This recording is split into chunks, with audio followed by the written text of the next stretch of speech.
Assalamualaikum warahmatullahi wabarakatuh. Perkenalkan, nama saya Evelyn Suratul Jannah, NIM 4242201016. Baiklah, di sini saya akan menjelaskan mengenai ujian akhir semester mata kuliah kecerdasan buatan dengan dosen pengampu Bapak Sumantri, yang berjudul Signal Prediction menggunakan NN Backpropagation. Baik, di sini programnya yang bertujuan untuk memprediksi sinyal menggunakan neural network backpropagation. Dalam hal ini menggunakan library ML Pregressor dari Scikit-learn. Baik, yang pertama, library yang digunakan ada 6 library. Yang pertama ada import 6p as NP, itu untuk manipulasi array dan pembuatan data sinyal. Lalu from Tkinter untuk membuat antarmuka pengguna berbasis UI. Lalu ada from Matplotlib backend and import figure canvas serta import matplotlib.pyplot as PLT ini untuk menampilkan grafik dan UI. Lalu ada from sklearn.neural network import MLP regressor tuh untuk model jaringan syaraf tiruan yaitu multilayer perceptron dengan backpropagation. Selanjutnya ada signal prediction app di sini untuk mengolah logika pembuatan sinyal serta melatih dan menguji model neural network lalu menampilkan data dan hasil prediksi UI. Lalu ada dev init self root. Yang pertama di sini self n 1000 ini adalah jumlah atau sampel sinyal yang digunakan. Lalu ada self generate sinyal ini untuk buat sinyal acak dan target. Lalu self model ini adalah inisialisasi model untuk akan diisi saat training.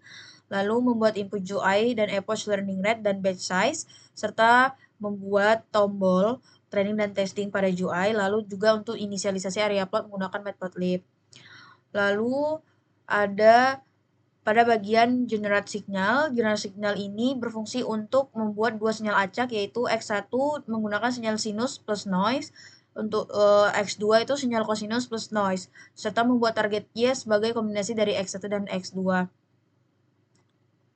Lalu pada perhitungan self.y 0,5 dikali X1 ditambah 0,8 dikali X2 plus noise ini adalah gabungan fitur input jadi matriks X dengan berbentuk X1 dan X2.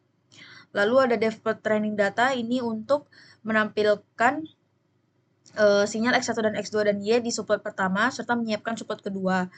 Lalu ada fungsi train ini untuk mengambil input dari entry approach, learning rate, dan batch size serta melatih model MLP regressor dengan satu hidden layer berisi 10 neuron Python. Lalu selanjutnya ada fungsi tes.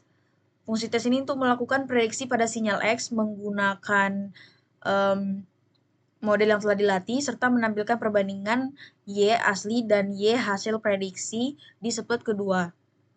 Lalu untuk feed forward berada pada bagian ini yang dimana feed forward itu untuk meneruskan input ke depan melalui jaringan syaraf tiruan tanpa update bobot untuk menghasilkan output prediksi. Di sini dalam konteks kode self X itu adalah input gabungan dari X1 dan X2. Lalu ada self model ini untuk model MLP multilayer perceptron yang sudah dilatih serta predict self X itu untuk menjalankan feed forward. Baik, setelah program saya run, maka akan muncul UI dalam bentuk seperti ini. Di sini saya akan melakukan proses training. Saya menggunakan approach 30, learning rate 0,001, serta batch size 32, lalu kita training. Training selesai, testing run. Nah, di sini terlihat bahwa untuk prediksi Y itu masih jauh dari kata bagus. Karena terlihat bahwa pada grafik dari warna oranye atau prediksi ini belum stabil, belum sesuai dengan sinyal acak. Lanjut di sini saya akan melakukan approach sebanyak 200 dengan learning rate 0,01, batch size 32. Oke. Kita training. Oke, sudah. Testing. Nah, di sini terlihat bahwa training sudah mulai belajar dan sinyal terlihat stabil.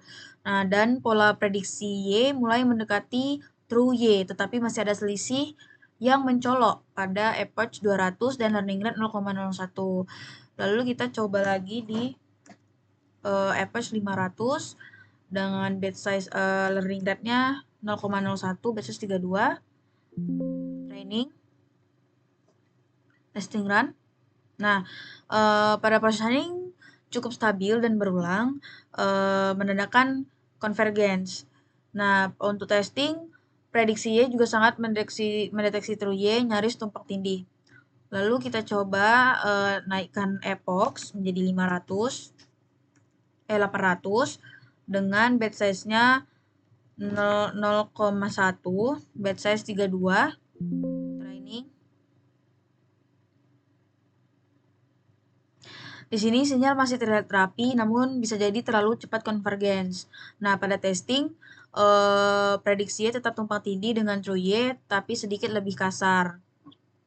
Nah, untuk feed forward dalam konteks neural network, khususnya pada feed forward neural network, ini adalah tahap di mana model menerima input dan menghitung output prediksi berdasarkan bobot yang telah dipelajari saat training, tanpa melakukan penyesuaian bobot pembelajaran saat menjalankan tombol testing run di GUI. Metode tes itu memanggil self model predict tadi atau self X yang melakukan proses feed forward secara internal oleh MLP regressor. Prediksi Y underscore pred adalah hasil output dari jaringan neural pada input X dengan bobot yang sudah dioptimalkan selama training. Kemudian hasil diplot untuk dibandingkan dengan nilai asli. Baik, mungkin segitu saja untuk video dari ujian akhir semester saya. Wassalamualaikum warahmatullahi wabarakatuh.